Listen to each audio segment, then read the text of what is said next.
जिसके मुताबिक 8 तारीख से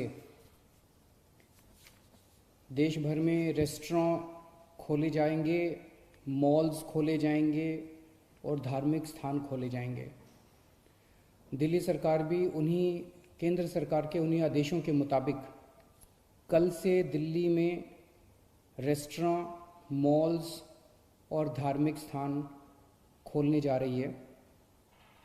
लेकिन जब ये खोले जाएंगे तो वहाँ पे सोशल डिस्टेंसिंग के क्या क्या स्टेप्स उठाने होंगे, मास्क पहनना होगा, जितने भी एहतियात बरतने के लिए केंद्र सरकार की एक्सपर्ट्स ने, केंद्र सरकार ने जो आदेश दिए हैं, उन सारे स्टेप्स को दिल्ली सरकार लागू करने जा रही है और वो ऑर्डर अभी थोड़ी देर के बाद लागू हो जाएंगे।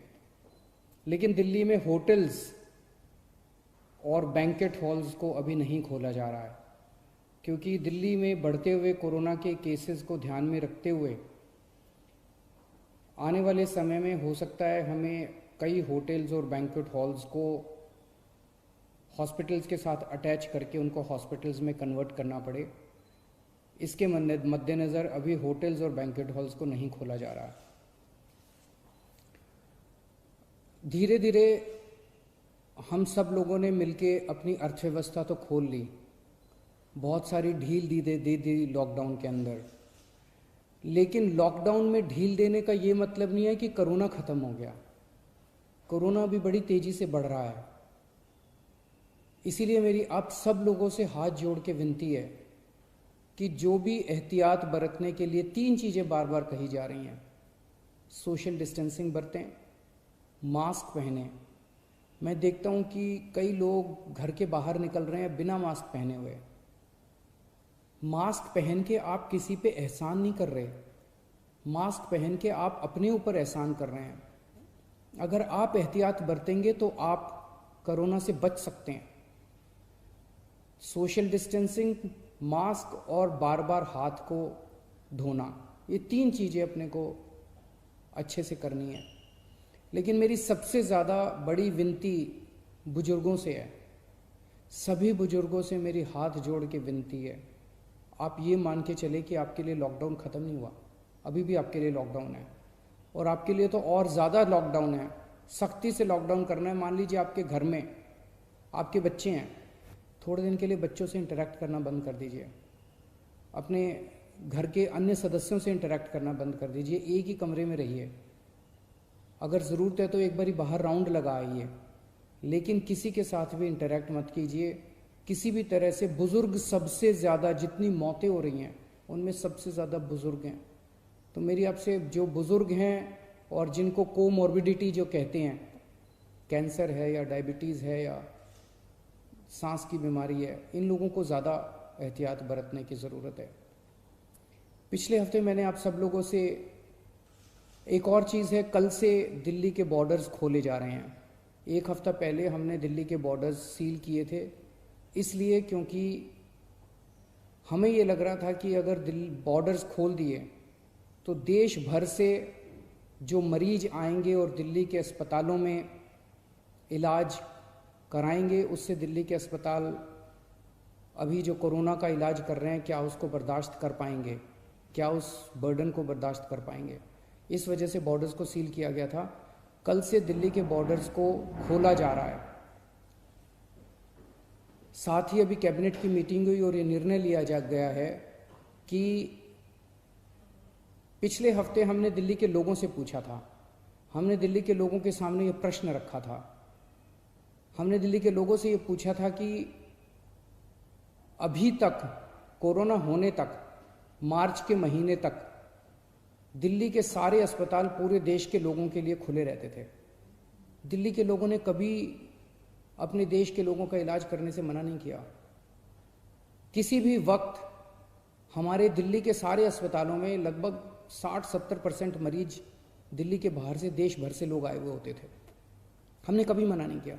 लेकिन इस वक्त दिल्ली खुद बहुत बड़ी समस्या में है। दिल्ली में कोरोना के केस बहुत तेज़ी से बढ़ रहे हैं और उसके इंतजाम करने के लिए दिल्ली सरकार, आपकी सरकार, बेड्स का इंतजाम कर रही है। चारों तरफ अस्पतालों में बेड्स का इंतजाम कर रही है। ऐसी स्थिति में अगर हमने दिल्ली के अस्पताल पूरे देश के लोगों के लिए खोल दिए, तो दिल्ली के लोगों को जब कोरोना होगा तो वो कहाँ जाएंगे? इस पे हम लोगों ने जनता से विचार मांगे थे।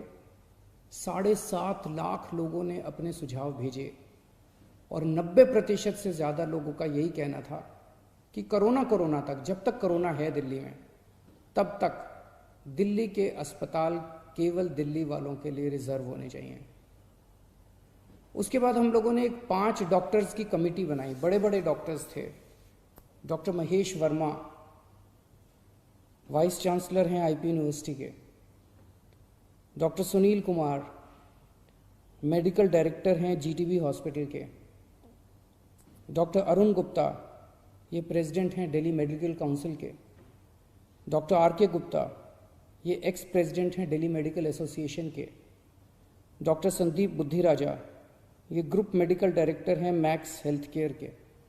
इन 5 लोगों की कमेटी ने विचार विमर्श करके और दिल्ली की जो मेडिकल इंफ्रास्ट्रक्चर है, हेल्थ इंफ्रास्ट्रक्चर है, उस पर नज़र डाल के उसको सारे को एसेस करके उन्होंने अपनी रिपोर्ट दी है। और उस रिपोर्ट में और बहुत सारी चीज़ें हैं, लेकिन उनका ये कहना है कि अगर दिल्ली में इस वक्त कोरोना के केसेस बहुत ज़्यादा बढ़ रहे हैं और जून के अंत तक दिल्ली को लगभग 15,000 बेड्स की ज़रूरत होगी। ये कहाँ से आएंगे? तो इसीलिए उनका ये सुझाव है कि दिल्ली के सारे अस्पताल केवल दिल्ली के लोगों के लिए कुछ महीनों के लिए होने चाहिए और दिल्ली के अस्पतालों को पूरे देश के लोगों के लिए फ़िलहाल नहीं खोलना चाहिए। उन्होंने ये कहा है कि अगर सबके लिए खोल दिया तो 3 दिन के अंदर आज जो 9,000 बेड दिल्ली सरकार ने कोविड के पेशेंट्स के लिए रखे हैं, ये मात्र 3 दिन के अंदर भर जाएंगे। इन सारी चीज़ों पे आज कैबिनेट ने गौर किया। अभी थोड़ी देर पहले हमारी कैबिनेट की मीटिंग थी और कैबिनेट ने गौर करके ये निर्णय लिया है कि हमें एक संतुलन बनाने की ज़रूरत है। दिल्ली सरकार में 10,000 बेड हैं, केंद्र सरकार में भी 10,000 बेड हैं। तो एक तरफ कल से हम बॉर्डर्स खोल देते हैं। बॉर्डर्स को खोलने के बाद दिल्ली सरकार के जो 10,000 दिल्ली सरकार के जो अस्पताल हैं, वो अस्पताल केवल दिल्ली के लोगों के लिए रिजर्व होने चाहिए। केंद्र सरकार के जो अस्पताल हैं उसमें भी 10,000 बेड्स हैं। वहाँ पे कोई भी देश भर से आके अपना इलाज करा सके, उसके ऊपर दिल्ली सरकार कोई आदेश नहीं पारित कर रही, उसके ऊपर कोई तो जो जैसे आज व्यवस्था है कि केंद्र सरकार के अस्पतालों में कोई भी जाके इलाज कराता है, केंद्र सरकार के अस्पताल सबके लिए खुले रहेंगे। प्राइवेट अस्पताल केवल दिल्ली वालों के लिए रिजर्व रहेंगे कोरोना तक। लेकिन कुछ प्राइवेट अस्पताल ऐसे हैं जो स्पेशल किस्म की सर्जरी करते हैं, जो सर्जरी बाकी देश भर में अवेलेबल नहीं है और लोगों को अपनी जान बचाने के लिए दिल्ली आना पड़ता है। जैसे ऑन्कोलॉजी सर्जरीज़ हैं, ट्रांसप्लांटेशन है, न्यूरो सर्जरीज़ हैं।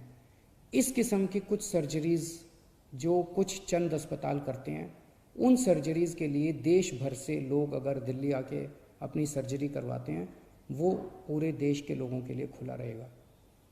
तो मुझे लगता है कि ये एक बैलेंस है जिसमें दिल्ली वालों के हितों की भी रक्षा होगी और देश भर से अपने जो नागरिक दिल्ली आके अपना इलाज कराना चाहते हैं, उनके हितों की भी रक्षा होगी। बहुत बहुत शुक्रिया।